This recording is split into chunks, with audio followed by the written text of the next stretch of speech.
नमस्कार, वंदे मातरम। मैं हूं श्यामगिरी। आप देख रहे हैं हमारा चैनल मुद्दा भारत का। मुद्दा भारत का यानी मुद्दा आपका।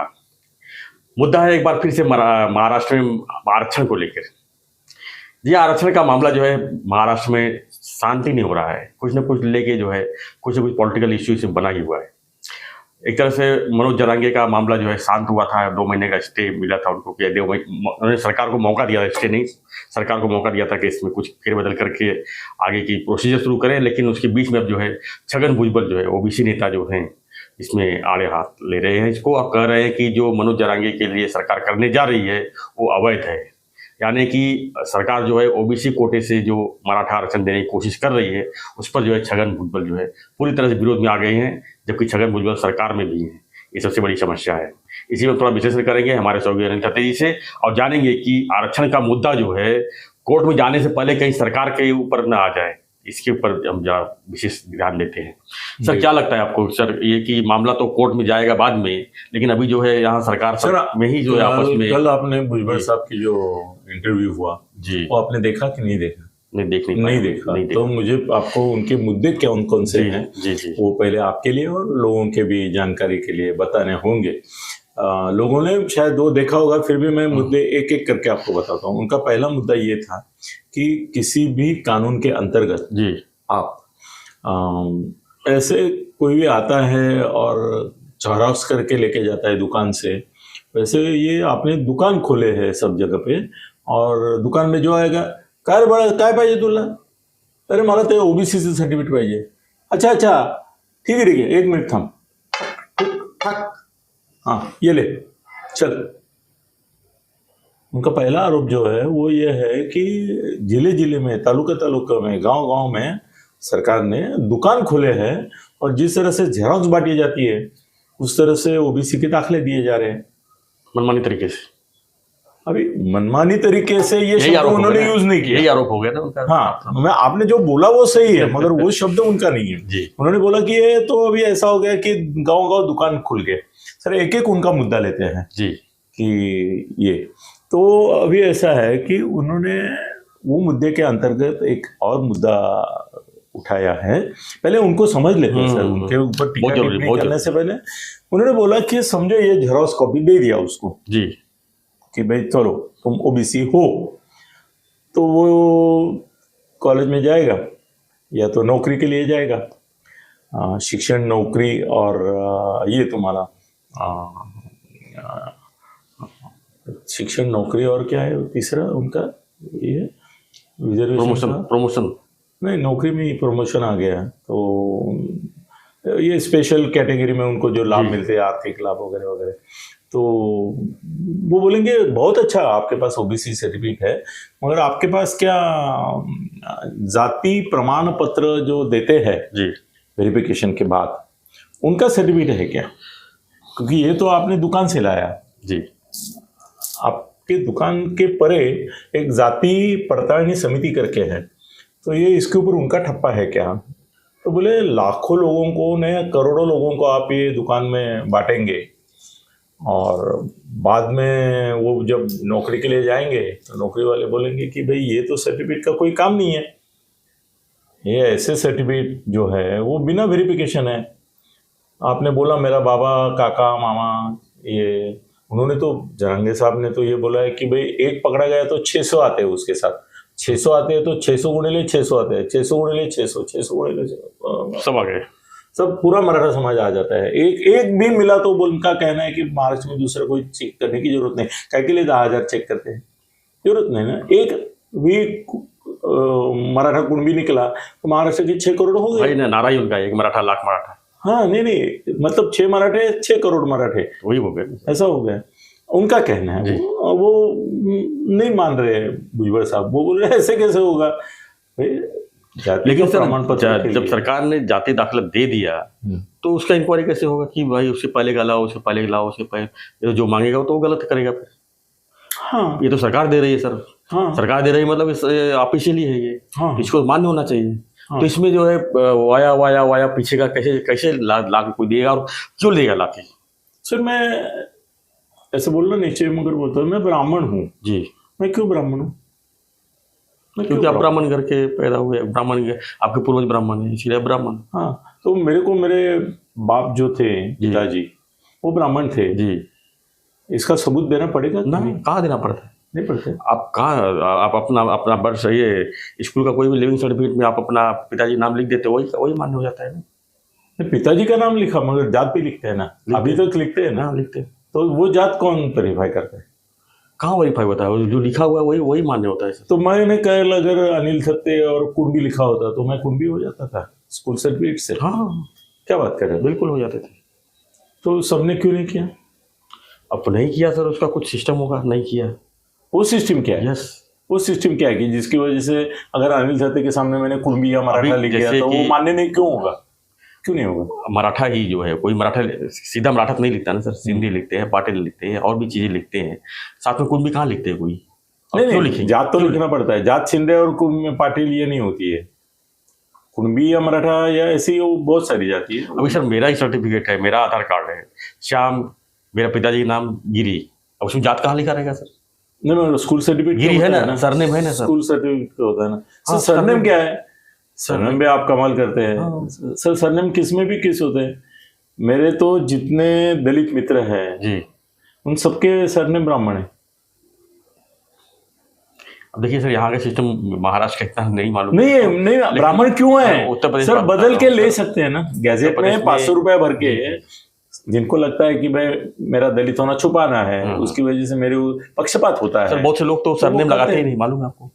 बहुत से लोग सरनेम लिखते ही नहीं, सर्टिफिकेट में भी नहीं। सर्टिफिकेट सरनेम आजकल तो मराठी लोग भी हिंदी फिल्म में जाते हैं तो नहीं लिखते, क्योंकि हिंदी फिल्म में मराठी है करके उनके ऊपर ठप्पा लगेगा, इस डर से वो सरनेम ही नहीं लिखते। होता है वो बराबर है। नहीं, मगर भुजबल साहब के यहाँ आते हो तो उनका कहना है वो जो बोल रहे हो वो बोल रहा हूँ मैं, मेरे को क्या करना है। तो वो बोले कि भाई ऐसा दुकान में आप बांट रहे हैं वो ठीक नहीं है। दूसरा उनका कहना है कि भाई आप अगर इनको ओबीसी में आरक्षण देंगे तो ओबीसी का जो अभी आरक्षण है वो समझो 27% है, तो उसमें ये 6 करोड़ आ गए, तो वो जो पहले 27% में हैं उनके 27% में 6 करोड़ शामिल हो जाएंगे, तो उनका ये भीड़ बढ़ जाएगा। मतलब 27% होने के बावजूद उनको नहीं मिलेगा क्योंकि अभी नहीं मिल रहा है, उनका सिस्टम बढ़ जाएगा। इसके लिए उनका दूसरा आक्षेप तो पहले से विरोध है तो। हाँ, तो वो एक मुद्दा उनका है। उस विरोध के लिए सरकार सख्ते में सर, हाँ 50 के ऊपर जा नहीं सकते, नहीं, और ओबीसी में दे नहीं सकते, तो देंगे कहां से आखिर? नहीं, ओबीसी में दे नहीं सकते ऐसा नहीं ना, दे रहे तो विरोध है ना सर। हाँ, विरोध है, मगर विरोध तो चालू हो जाएगा अभी। अगर डिक्लेयर कर दिए जिस दिन, उस दिन सब आ जाएंगे रास्ते पे ओबीसी वाले। तो तैयारी तो पूरी लगी किए हुए। अभी भुजबल जी जो बोल रहे हैं कि उनका बहुत बड़ा सभा होने जा रही है, 2-4 लाख लोग आने वाले। 2-4 लाख लोग नहीं, 25-30 लाख लोग। मान लो 10 लाख भी आए तो सर, सबके बदला 10 लाख का था ना, तो इसके लिए वो 25 लाख की बात कर रहे हैं। अभी सर जिस तरह से 90 के दशक में जो मंडल आयोग ने जो डिक्लेयर किया था, सब जितने ओपन कास्ट वाले कितने मर गए सर सुसाइड करके। स्टूडेंट कि उनको क्यों आरक्षण दिए ओबीसी का 27% जो भी था, वो नहीं मरे, लेकिन दूसरे लोग तो मर गए थे सर। तो ये चीज तो सर, इसका तो कोई सोल्यूशन ही नहीं फिर दिख रहा है कुछ सामने। हाँ, और ये तुम्हारे मराठा युवक जो है वो आत्महत्या कर सकते हैं, तो ओबीसी भी कर सकते हैं। ओबीसी में भी ऐसा भी हो सकता है सर, 27% अगर ओबीसी का है समझ लो 27%, तो उसमें से कुछ कम कर देंगे, जैसे कि उनको 60% में जो ओबीसी पहले से है उनको 60%, और जो अभी मराठा आ रहे हैं उसमें से कुछ 40% लोगों को अलग से दे दिया जाए। तो इस तरह बंटवारा करे तो कैसे कौन मान्य करेगा? वो 100% के लिए आ रहे हैं ना। नहीं तो मनोज जरांगे के आंदोलन का कोई मतलब ही नहीं है। वो अगर उसमें भी एक टुकड़ा करके लेंगे कि तैयार थे, वो तो बोल रहे हर एक को दे दो ना। तो झगड़ा शांत कैसे होगा सर? अच्छा, शांत होने वाला है क्या? आपको लगता है ये शांत होने वाला है? 24 दिसंबर का जो टारगेट दिया गया, 24 दिसंबर का टारगेट दिया तो क्या हुआ? अब तब तक कोर्ट का निर्णय नहीं आया तो ये जो पिटिशन किया है इन्होंने क्यूरेटिव जी, वो समझो 24 तारीख का आया नहीं, तो फिर महाराष्ट्र गवर्नमेंट कैसी देगी उनको प्रमाण पत्र देगी, तो भी उसका फायदा क्या? उसका यूज नहीं हो पाएगा, कोर्ट को मान्य करना पड़ेगा ना वो। तो 24 तारीख का क्या गारंटी है कि क्यूरेटिव पिटिशन सुनवाई के लिए आएगा, उसके ऊपर निर्णय होगा। तो सालों साल चले, 17 साल तो तमिलनाडु का चला, तो क्या मतलब क्या है? तो भुजबल साहब जो बोल रहे हैं वो क्या आधार दिख रहा है आपको उसको? मुझे सब सवालों के जवाब मालूम है, मैं आपको मुश्किल में डालना चाहता हूँ। सर मैं मुश्किल में हूँ कि ये जो मामला है आरक्षण का, ये किस तरह निपटेगा, मैं तो वो देखने की कोशिश कर रहा हूँ कि आखिर में किस बेसिक पर सुलटाने वाले हैं। जो 24 दिसंबर तक इन्होंने टाइम लिया है सरकार ने, वो बढ़ा के देंगे। अभी और बढ़ाना ही पड़ेगा सर। अभी बोलेंगे सरकार की समय चाहिए, समय चाहिए, समय चाहिए करके तो अभी 2 महीने का मिला है। देंगे अभी, आपको लगता है मनोज जरंगे देंगे? देना ही पड़ेगा ना सर। दूसरा 1 दिसंबर से तो वो दूसरा क्या भी चालू कर रहे हैं। क्या करेगा? दूसरा क्या रास्ता है सर? आंदोलन करेंगे बोलेंगे। आंदोलन कोर्ट सरकार तो बस यही मतलब खाली आरक्षण तो के चक्कर में फिर उनका दूसरा इलेक्शन पीरियड आ जाएगा। फिर मनोज जरंगे बोलते हैं 1 घंटे के अंदर 6 करोड़ लोगों को आप दे सकते हैं, जी डिक्लेयर कर सकते हैं कि भाई सभी मराठा जितने हैं उनके कुणबी उनको दे दिया। तो वो सरकार क्यों नहीं मानती? फिर ऐसा क्यों नहीं मानती है? क्या अड़चन है सरकार की? आपको मैं मुख्यमंत्री शिंदे की जगह समझ के आपको सवाल पूछता हूँ कि सरकार को क्या अड़चन है? सरकार आपको क्या अड़चन है? 1 घंटे में सरकार को अड़चन ये है कि जो भी निर्णय लेके हम कोर्ट में जाएंगे और कोर्ट जो है मान्य करेगा, ये मैं निर्णय लेने के लिए पूरी तैयारी कर रहा हूँ। उसमें 3 जज का जो कमेटी भी है वो भी कुछ अपना पॉइंट देंगे, लेकिन पॉइंट क्या देंगे वो मेरे तो समझ नहीं आ रहा है सर। वो नहीं, उसमें प्रॉब्लम ऐसा है कि उनको जो 3 आदमी न्यायमूर्तियों की कमेटी है सर, न्यायमूर्ति का काम क्या होता है? इसका पक्ष सुनना है, इसका पक्ष सुनना है। ये दोनों पक्ष सुनने के बाद जो सत्य है, ये ब्लैंक जगह है, यहाँ पे सत्य है, वो उनको बताना है, ढूंढना है उसमें। हाँ, ये इनकी दोनों की बातों में से वो सत्य जो इधर है, वो सफेद सत्य को एक काले आर्गुमेंट से निकालना है। अब ये जो हमारे न्यायमूर्ति है ना, वो इसके लिए नहीं अपॉइंट किए गए हैं कि ये 2 सत्य है, ओबीसी का सत्य है और इसका मराठा का सत्य है, उसमें से असली सत्य क्या है बताना। उनको ये बोला गया है कि ये तो है ही नहीं, आपको एक ही सत्य है, इधर कुछ नहीं है। आपको एक सत्य है कि मराठा ओबीसी है, मराठा कुणबी है, यही आपको सिद्ध करने के लिए ही बिठाया। आप जज नहीं है, मेरे ख्याल से सर, आप नौकर है। सीधा सीधा एक ही सवाल आपको निष्कर्ष दिया गया है और वो निष्कर्ष पे आने के लिए आप अभी ढूंढो किधर ये है। सरकार को एक ही चीज अभी रास्ता है कि ओबीसी वालों को मनाना है, उनको किसी भी हालत में ओबीसी का विरोध नहीं हो, बस यही। क्यों नहीं हो? नहीं, उनके पेट पे लात मार रहे हैं ना। दूसरा क्या रास्ता है बताइए? अभी समझ लो ओबीसी में सर, अभी समझ लो 2 करोड़ लोग हैं, 2 करोड़ लोग हैं सर। ये 6 करोड़ है तो वो 8 करोड़ है। एग्जाम्पल देखिए, मान लो 2 करोड़ है। हाँ चलो, अगर 2 करोड़ के बदले में 3 करोड़ होते तो क्या? उसके बदले में 3 करोड़ पहले से होते तो क्या? 3 करोड़ थे, वो थे ना ओरिजिनल। तो उनको ये मान के चलना पड़ेगा कि आज जितना मान लो 40 करोड़ अभी है ना, उसमें लगेगा 70 करोड़ है। सर मुस्लिम समाज के लोगों को स्वामी विश्वनाथ जी ब्रह्मचारी करके मेरे एक बहुत सीनियर ऋषितुल्य ये थे, तो वो मसूराश्रम करके है गोरेगांव में, वहाँ पे मुस्लिम जो हैं उनको हिंदू कर लेते थे जी। वो मोमेंट उन्होंने अच्छी चलाई और करीबन मेरे ख्याल से 1 लाख लोगों को मुस्लिम धर्म से उन्होंने हिंदू में लाया। मगर उन हिंदुओं को हिंदू समाज ने एक्सेप्ट असली नहीं किया। उन्होंने बोला कि इनकी जाति क्या है, क्योंकि हिंदू नहीं होता सकता आदमी। खाली हिंदू मतलब क्या? Hindu is a culture, it's a religion, but what caste you belong to. If you belong to some caste then only you are Hindu. ऐसे मुस्लिम में भी कास्ट है, मगर वो शिया सुन्नी वगैरह वगैरह बहुत सारे हैं, उनमें वो पंथ है उनके, मगर उसमें वो कास्ट का सिस्टम नहीं है ना। कल अगर कोई मुसलमान बोलेगा कि भाई चलो मैं हिंदू होता हूँ, मुझे ब्राह्मण बनाओ, तो बनाएंगे। एक एग्जांपल अब छोटा और देता हूँ मैं। आप एक घर में रहते हो, आप 4 जन हो, आपको बाद में पता चलता कि मैं 4 ही नहीं हूँ, मैं तो 8 हूँ। वो कुछ 4 लोग बिछड़ गए थे, वापस आ गए घर में, तो क्या उनको निकाल दोगे घर में से? उनको वो बिछड़ क्यों गए थे? किसी कारण मान लो उनको कंफ्यूजन में बिछड़ गए थे, कहीं चले गए थे, मेले में खो गए थे, मेले में गए थे, खो गए, फिल्मों में होता है। हाँ, खो गए थे और बाद में ढूंढते ढूंढते अपने बीवी बच्चों के साथ में आ गए।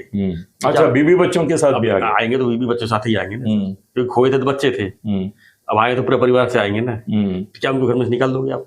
ले उनको हक नहीं मिलेगा? हाँ, ले लेंगे, हैं? ले लेंगे ना। तो वही नियम इस पे नहीं लागू क्यों नहीं होता है?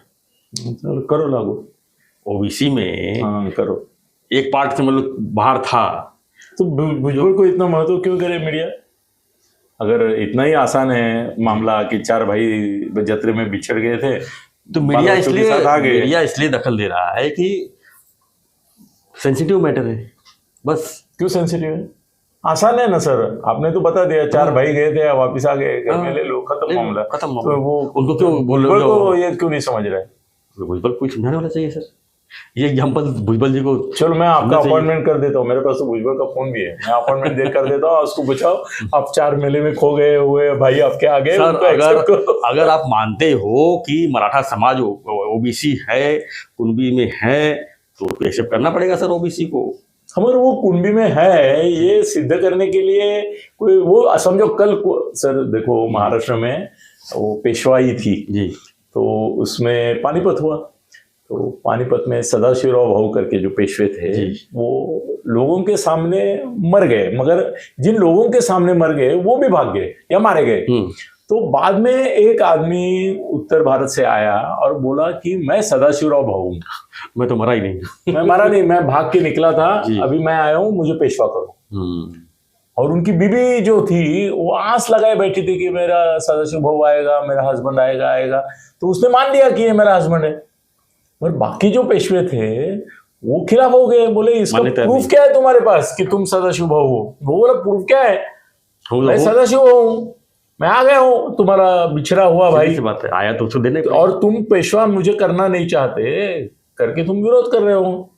तो उसके ऊपर बहुत बड़ी जंग हुई थी, तो है ना, इतिहास में है ना ये सब चीजें। हाँ, मगर उसको एक्सेप्ट नहीं किया था, उसको भगा के उसको मेरे ख्याल से सरकार के मार दिया गया। सरकार अगर जरांगे का पक्ष रखती है, जरांगे को न्याय देती है, सर सरकार तो ये मानना पड़ेगा, आपको लगता मानना है पड़ेगा। वो ओबीसी के पक्ष में है कि मराठा के पक्ष में है? मराठाओं को ओबीसी करने के पक्ष में सरकार किसके पक्ष में है? मुख्यमंत्री जी ने शिवाजी महाराज की कसम खाई है दशहरा रैली पे, और उन्होंने बोला कि हम 100% अपना जो है श्योर न्याय देंगे, और जितना हो सकेगा जो मतलब कोर्ट में टिक सके ऐसा जो भी है, जो भी चीजें हैं मैं करूंगा। तो पक्ष में तो है ना सर मराठा। तो आपको लगता है मुख्यमंत्री और सरकार जी जो है वो सरकार और मुख्यमंत्री मराठाओं को कुणबी दाखला देने के पक्ष में है ना, दे भी रही है? क्या वो ये पक्ष में है कि मराठाओं को ही आरक्षण दे, इस पक्ष में है कि कुणबी सिद्ध करने के पक्ष में है?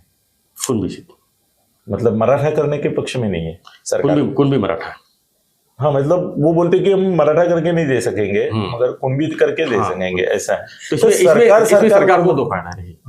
अगर कुणबी मराठा करके देती है तो इसमें से मेरे को लगता है कि जितने मराठा समाज हैं, आई थिंक 40% लोग नहीं एक्सेप्ट करेंगे सर, और वो बोलेंगे हमको रहने दो, ओपन में रहने दो। ये सरकार को फायदा हो जाएगा कि भीड़ थोड़ा कम जाएगी ओबीसी। क्यों बोलेंगे? रानी विनय जैसे जो खुद को 96 कोई मानने में ही ये करते हैं, बहुत से लोग अपने आप को प्रेस्टीज में रखते हैं। हमें वैसे कितने होंगे सर, स्वार्थ के आगे क्या प्रेस्टीज रहेगा?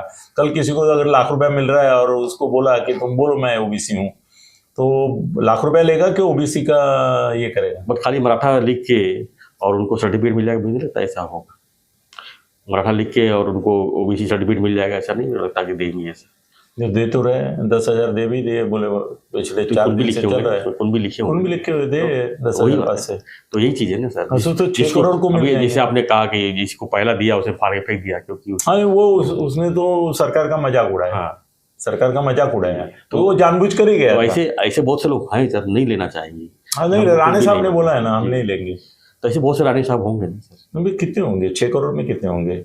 6 लाख भी नहीं होंगे, 6,000 भी नहीं होंगे जो नहीं बोलेंगे। तो समय बताएगा अभी। नहीं सर, 6,000 नहीं होंगे, मैं आपको बोलता हूँ अभी, बाकी तो सब बोलेंगे ठीक है ना सर। क्या करते हैं लोग, सर्टिफिकेट में नाम कुछ भी हो, आपस में रोटी बोटी व्यवहार करते नहीं है, पर्टिकुलर बेटी व्यवहार नहीं, रोटी तो अभी होटल में खाते हैं, रोटी व्यवहार का कुछ रहा नहीं। तो अभी सर भुजबल के पॉइंट पे आते हैं। हमने भुजबल को आप सरकार मानते कि नहीं मानते? सरकार में है सर, सरकार मानना पड़ेगा। तो नहीं मानेंगे? सरकार में 2 भाग हो गए ना जरांगे के साथ में, नो डाउट, भुजबल के साथ, नो डाउट। तो अजीत दादा किसके साथ में होंगे ऐसा लगता है? अजीत दादा अपने तो अजीत दादा सरकार के साथ में रहेंगे सर। मतलब मुख्यमंत्री जी के साथ में रहेंगे, रहना ही वो भुजबल के साथ नहीं रहेंगे। नहीं, अगर जिस दिन कल अगर भुजबल ने इस्तीफा देने का निर्णय लिया और वो मुख्यमंत्री के बदले अजीत दादा को दिया कि भाई मेरे पार्टी के प्रमुख तो वो है, असल में उनको ही देना चाहिए, ये 2-3 खासदार लोगों ने दिया, वो गलत किया। सुनील तटकरे को देना चाहिए, वो अध्यक्ष है ना। सुनील तटकरे अध्यक्ष है, बराबर है, तो उनको देना चाहिए। तो क्या एक्सेप्ट हो जाएगा वो राजीनामा या नहीं होगा? हो भी सकता है, नहीं भी हो सकता है। हाँ, ऐसा ही मत बोलो, दोनों चीजें हो जाएगा, दोनों चीजें हो सकती है, एक्सेप्ट भी हो सकता है, नहीं और फिर नहीं होने के लिए मनाना पड़ेगा उनको। और नहीं, भुजबल राजीनामा देने से बड़े हो जाएंगे या राजीनामा नहीं देने से बड़े हो जाएंगे? देने से बड़े हो जाएंगे, क्योंकि वो भी समाज पूरा उनके साथ में है ही। तो उनको क्या प्रेफर करेंगे वो, राजीनामा बट देकर बड़ा होना? भुजबल साहब को इसमें नहीं पड़ना चाहिए, सरकार को साथ में अगर है तो उनको सपोर्ट करना चाहिए सरकार की कि भाई हम ओबीसी, हम मैं नेता हूं और मैं उनको मनाऊंगा। भुजबल साहब की गलती आपने दिखा दी कि वो उनको ऐसा नहीं बोलना चाहिए, नहीं करना चाहिए। तो महाराष्ट्र के दूसरे जो उप मुख्यमंत्री और पहले मुख्यमंत्री हैं देवेंद्र फडणवीस जी, वो जब भरी सभा में बोलते हैं जो ओबीसी की बात करेगा वही महाराष्ट्र में राज करेगा। क्या? जो ओबीसी की बात करेगा वही महाराष्ट्र में राज करेगा। तो भुजबल से क्या उनकी भूमिका अलग दिखती है, क्या वही दिखती है? वही हो गया ना फिर। तो भुजबल के साथ साथ फडणवीस को भी राजीनामा देना चाहिए, क्योंकि उन्होंने ओबीसी की बात की। लेकिन भुजबल साहब जो ओपनली जो आए हैं अभी, तो फडणवीस ओपनली बोले, घर में मेरे को घर में कान में आके थोड़े बोले, बड़ी सभा में, लाखों की सभा में वो बोले जो ओबीसी की बात करेगा वही राज करेगा। तो उनको भुजबल का सब निकष क्यों नहीं लगाया जाता? दोनों जन बोलने का सर अलग अलग मायने है। फडणवीस साहब ने जो बोला है वोट बैंक की राजनीति है, और ये नहीं है भुजबल की, नहीं है भुजबल की जातिवाद। वोट बैंक और जातिवाद क्या अलग है? नहीं, मतलब उनको भुजबल साहब को क्या अनसिक्योर्ड लग रहा है कि सब मराठा, भुजबल को खुश होना चाहिए सर कि मराठा अगर आ जाता है ओबीसी में तो उनका पावर और बढ़ जाएगा, उनकी संख्या और बढ़ जाएगी। सर आप बिलीव करते हैं कोई मराठा, भुजबल जो ओबीसी, बेसिकली ओबीसी है, माली समाज के हैं, उनको अपना नेता मानेगा? एक भी मराठा निकलेगा ऐसा? अगर आप सर्टिफिकेट ले रहे हो, आप ओबीसी में जा रहे हो, तो आपको ओबीसी नेता को तो मानना पड़ेगा ना सर। नहीं ना, ऐसा नहीं होता है ना सर। उसमें हम सर हमारे ब्राह्मण में जी, महाराष्ट्र में कोकणस्थ ब्राह्मण, मतलब चित्पावन ब्राह्मण, देशस्थ ब्राह्मण, कराड़े ब्राह्मण, ऐसे बहुत सारे ब्राह्मणों के पोट जाती है सर। उनमें आपस में अब तक रोटी बेटी व्यवहार नहीं होता था, और चित्पावन जो थे वो खुद को बहुत ज्यादा समझते, क्योंकि पेशवे वगैरह वगैरह उस जमाने से उनको महत्व था। सारस्वत ब्राह्मण है, बहुत सारे ब्राह्मण है सर, हर एक की जाति निकाली जाती है। चित्पावन ब्राह्मण जो है वो किसी को बड़ा मानते हैं, अपनी जो महान नेता राष्ट्र पुरुष है ना, उसमें भी वो पोटजात देखते हैं, जात नहीं देखते। खाली ब्राह्मण है वो नहीं चलता है उनको, उनमें पोटजात कौन सी है वो भी देखते हैं, है ना। सब महात्मा फुले इतने मतलब महापुरुष, राष्ट्र पुरुष, उनको भी कुछ लोगों ने माड़ी समाज तक सीमित करके रखा कि नहीं? बिल्कुल। डॉक्टर बाबा साहेब आम्बेडकर सर महामानव, महापुरुष नहीं, महामानव, उनको दलित के भी एक पोट टपके ने अपना बना के रखा कि नहीं, और बाकी लोगों ने भी उनका मान के रखा कि नहीं? ये गलती है मगर की कि नहीं? ये समाज है। बिल्कुल। तो भुजबल को कहाँ मानेंगे वो अपना? वो पवार साहब को मानेंगे, अजीत दादा को मानेंगे, फडणवीस को नहीं मानते। फडणवीस ब्राह्मण सर। मनोज जरांगे ने उनको अरे तुरे कहा, फडणवीस जी को, है कि नहीं? अरे तुर्रे कहा। वो क्यों उनको टारगेट कर रहे थे? क्योंकि वो ब्राह्मण थे, सॉफ्ट टारगेट है। मनोज जरांगे नहीं मानता है उनको, कहाँ मानता है? क्योंकि वो ब्राह्मण है। उनकी वो तो बोलता है वो आग लगाने वाला वही है, ब्राह्मण। तो कुल मिलाकर सर क्या देख रहे हैं आप? क्या हंगामा होने वाला है? क्या निष्कर्ष निकाल रहे हैं? दिसंबर में बहुत बड़ा हंगामा होगा। हमने मणिपुर की बात की थी, नहीं सर बीच में वो दब गई थी। अभी दिसंबर में देखो क्या क्या होता है, हंगामा। होप सब अच्छा हो जाए, बस मेरा तो वो बात है। मैं भी चाहता हूँ कि सब अच्छा ही हो जाए, मगर सर दिसंबर महीना बहुत कातिल महीना होगा। और सर कोर्ट का क्या लगता है सर?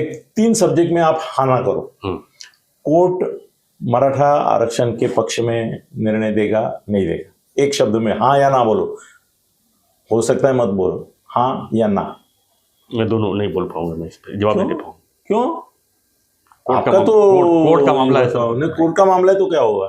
आपको क्या लगता है कि अभी तक जो हालात दिख रहे हैं, अगर जो proof सामने आ रहे हैं, अच्छे से अगर ये लोग स्टडी करके अगर उसको लेके जाएंगे, स्टडी तो कर रहे हैं, पिछली बार भी किया था। तो मेरे ख्याल से कोर्ट मानेगा। अच्छा, मैं बोलता हूँ नहीं मानेंगे, क्यूरेटिव पिटीशन फिटाया जाएगी।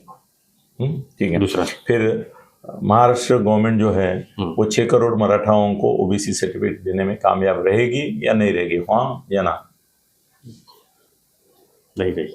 नहीं, चलो उस बात पे मैं भी सहमत हूँ आपसे। तो वो हो गया। इसका असर महाराष्ट्र के जो महायुति है, शिंदे फडणवीस और पवार साहब की, उसके ऊपर अच्छा रहेगा या बुरा? एक शब्द, ये जो चल रहा है सब नाटक, उसका डिसबैलेंस रहेगा सर। नहीं हाँ? डिसबैलेंस रहेगा, ये मतलब बुरा होगा। बुरा ही होगा। ये मैं भी, हम 3 में से 2 मुद्दे पे सहमत है, खाली कोर्ट के मुद्दे पर सहमत नहीं है। मैं बोल रहा हूँ कोर्ट दे सकता है, क्यूरेटिव कोर्ट कर पिटीशन भी ये हो जाएगा, रिजेक्ट हो जाएगा, और आप बोल रहे हैं कि वो हो जाएगा, देखते हैं क्या होता है। ठीक, चलो धन्यवाद। वीडियो बंद करने से पहले मैं एक चीज़ और बता दूं कि हमारा जो चैनल का सब्सक्राइबर है वो 50,000 क्रॉस कर गया है। उसके लिए बहुत बहुत शुक्रिया आपको।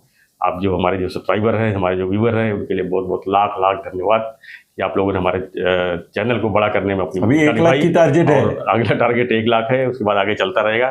बट जो भी है, जो हमारे लोग हैं जुड़े, हमारे साथ जुड़े हैं, हमारे वीडियो देखते हैं, और हमारे जो एक एक शब्द को जो आप लोग जो उसको त्रुटियां भी निकालते हैं, उसके लिए भी बहुत बहुत बधाई देना चाहता हूं। और उम्मीद करता हूं कि कल का 50,000 गया है ना जी, और उम्मीद करता हूं कि आप हमारा अपना प्यार जो है ऐसे ही कायम रखेंगे, और हम जो है आपको जो मुद्दा भारत का, जो आपका मुद्दा बोलते हैं, कि आपको जो भी मुद्दे हैं हम उसमें अपनी चर्चा में जरूर करेंगे, क्योंकि हमारा मॉनिटरिंग मंत्रालय से लेकर हर जगह होती है और उस पर अमल भी होता है। तो धन्यवाद। जय हिंद, जय महाराष्ट्र।